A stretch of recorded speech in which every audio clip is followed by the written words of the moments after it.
Guys, welcome back to my channel captures by Keerthi. అందరు ఎలా ఉన్నారండి?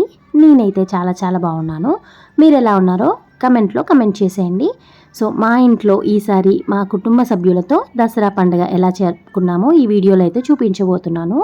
సో ఫస్ట్ అయితే మార్నింగ్ మా అక్క ఇంట్లో అంతా క్లీన్ చేసేసి పూజ అయితే స్టార్ట్ చేసిందనమాట.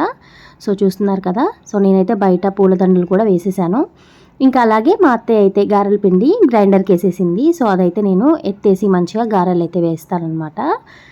పిండి మనము మిక్సీలో కంటే గ్రైండర్లో రుబ్బుకుంటే మనకి టేస్ట్ అయితే చాలా బాగుంటుందండి. మనకి గారెలు అనేవి మంచిగా క్రిస్పీగా టేస్ట్ కూడా డిఫరెంట్గా ఉంటుంది. సో ఇప్పుడైతే చూసారు కదా, గారెలు అయితే వేసాను. టేస్ట్ అయితే చాలా బాగా వచ్చాయన్నమాట.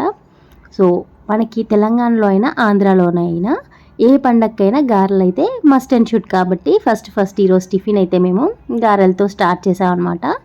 ఇందులోకి కాంబినేషన్గా మా అత్తయ్య గారు అయితే టమాటా పచ్చడి చేశారు, నేనైతే గారెలు వేశాను అనమాట. పండగ అంటే చాలా పనులు ఉంటాయి కాబట్టి ఇంట్లో అందరం తలా ఒక పని చేసుకుంటే పనులని చకచకా అయిపోతాయి. అలాగే ఎవరి మీద బర్డెన్ పడకుండా ఈజీగా ఉంటుంది. సో ఇలా అందరం కలిసి పండగ చేసుకుంటే ఆ హ్యాపీనెస్సే వేరే కదా. చూసారు కదా, గారెలు అయితే చాలా బాగా వచ్చాయి. సో మీరు కూడా మీ ఇంట్లో ఏం స్పెషల్స్ చేశారో నా కమెంట్ బాక్స్లో అయితే కమెంట్ చేయండి. సో మేమైతే మార్నింగ్ ఇంకా గారెలు టమాటా చట్నీ అయితే వేసుకొని టిఫిన్ హ్యాపీగా తినేసాము. ఇంకా నెక్స్ట్ వచ్చేసి మరి మధ్యాహ్నం లంచ్ కూడా ప్రిపేర్ చేసుకోవాలి కాబట్టి మా అత్తయ్య అయితే మటన్ కర్రీ చేస్తున్నారనమాట. రోజే మా మామయ్య గారు అయితే మటన్ తెచ్చిపెట్టారు. సో మా అత్తయ్య అయితే అందులో అల్లం వెల్లుల్లి పేస్ట్, పసుపు, ఉప్పు వేసి కలిపేసి పక్కన పెట్టేసింది. ఇంకా ఆనియన్స్ వేగాక ఆ మటన్ అయితే అందులో వేసేస్తుంది. సో ఈలోపు నేనైతే బగారా రైస్ ప్రిపేర్ చేస్తానని చెప్పాను. సో ఫస్ట్ రైస్ అయితే వాష్ చేసేసుకొని ఒక చిన్న గిన్నెలో తాలింపు అయితే వేసుకున్నాను. సో ఇలా చేస్తే మనకి తొందరగా అయిపోతుంది అనమాట. ఇప్పుడు రైస్ కుక్కర్లో పెట్టేసి ఆన్ చేస్తే ఇంకా అదే కుక్ అయిపోతుంది. మనం మధ్యలో కలిపే పని లేకుండా ఈజీగా అయిపోతుంది అనమాట. ఇప్పుడైతే రైస్ కూడా పెట్టేస్తే ఇంకా రైస్ కూడా రెడీ అయిపోతుంది.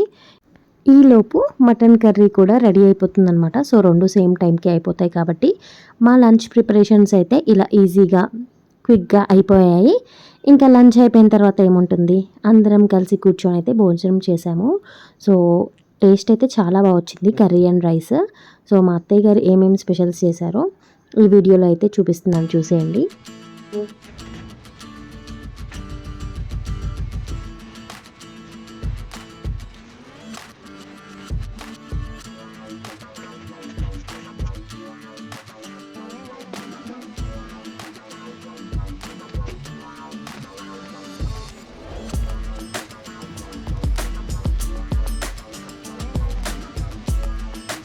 బిర్యానీ తిన్నాక ఇంకా చల్లగా థమ్స్అప్ అయితే తాగేసాము. ఇంకా ఈవినింగ్ మంచిగా హెడ్ బాత్ చేసి మంచిగా రెడీ అయిపోయి మళ్ళీ జమ్మి చెట్టు దగ్గరికి అయితే వెళ్ళిపోయామన్నమాట. అక్కడైతే అక్కడ ఒక పేపర్స్ అయితే ఇస్తారు, అలాగే పెన్స్ కూడా అవైలబుల్గా ఉంటాయన్నమాట మా అత్తయ్య వాళ్ళ ఊర్లో.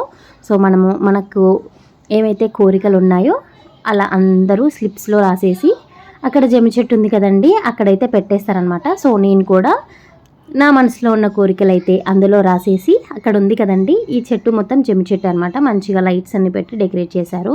సో ఇక్కడ చూసారు కదా, మా అబ్బాయి హాయ్ చెప్తున్నాడు. వీళ్ళు మా అత్తయ్య, అలాగే మా బావగారు వాళ్ళ పాప అనమాట. మేమైతే కోరికలన్నీ రాసిన తర్వాత ఇంకా ఆ స్లిప్ తీసుకెళ్ళి మనము జమ్మి చెట్టు దగ్గర పెడతాం అనమాట. సో ఈ లోపల మనకి దేవుళ్ళు అయితే ఊరేగింపుకి వచ్చారనమాట. ఇక్కడ చక్కగా ఊరేగిస్తున్నారు డెకరేట్ చేసి. చూసారు కదండి ఎంతమంది వచ్చారో. అందరూ కూడా వాళ్ళ మనసులో ఉన్న కోరికలు అయితే ఒక పేపర్ మీద రాసేసి అక్కడ జమ్మి చెట్టు దగ్గర పెడితే అవి నెరవేరుతాయి అని చెప్పేసి ఒక నమ్మకము. సో మనం కూడా అందరి మనసులో ఉన్న కోరికలు తీరిపోయి ఆనందంగా ఉండాలి అని చెప్పేసి అయితే కోరుకుందాము.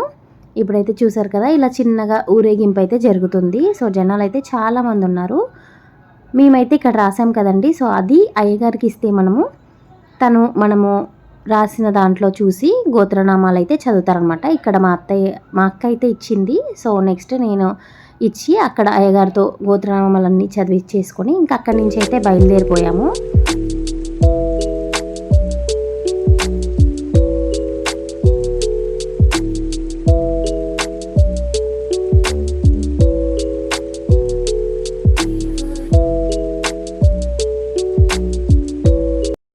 అక్కడ నుండి మళ్ళీ మేమైతే సాయిబాబా గుడికి వెళ్ళామన్నమాట. సో అక్కడ కూడా చాలామంది ఉన్నారు. సో పండగ కాబట్టి ప్రతి ఒక్కరు కూడా గుడికి వచ్చి మంచిగా దేవుణ్ణి అయితే దర్శించుకుంటున్నారు. అండ్ ప్రతి దసరాకు కూడా ఈ బాబాగారి గుడిలో అయితే మంచిగా డెకరేట్ చేస్తారండి పూలతోటి. సో ఆ డెకరేషన్ చూస్తుంటే అలానే చూడాలనిపిస్తుంది. చాలా బాగా చేస్తారనమాట. నాకైతే చాలా బాగా నచ్చింది. మీకు కూడా ఈ వీడియోలో అయితే క్లియర్గా చూపిస్తున్నాను. సో ఇక్కడ మేము మంచిగా దర్శించుకున్న తర్వాత ఇంకా ప్రసాదాలు తినేసి మంచిగా హ్యాపీగా ఇంటికైతే బయలుదేరిపోయాము. చూసారు కదండి వీడియో అయితే. సో మా ఈ దసరా పండుగ అయితే ఇలా జరిగింది. మీరు కూడా ఎలా జరుపుకున్నారో నాకు ఖచ్చితంగా కామెంట్ బాక్స్లో అయితే మెన్షన్ చేయండి. వీడియో మొత్తం చూశాక ఖచ్చితంగా లైక్ చేయండి. అలాగే ఛానల్ని సబ్స్క్రైబ్ చేసుకోండి. నెక్స్ట్ వీడియోలో మళ్ళీ కలుద్దాం. అంతవరకు బాయ్ బాయ్.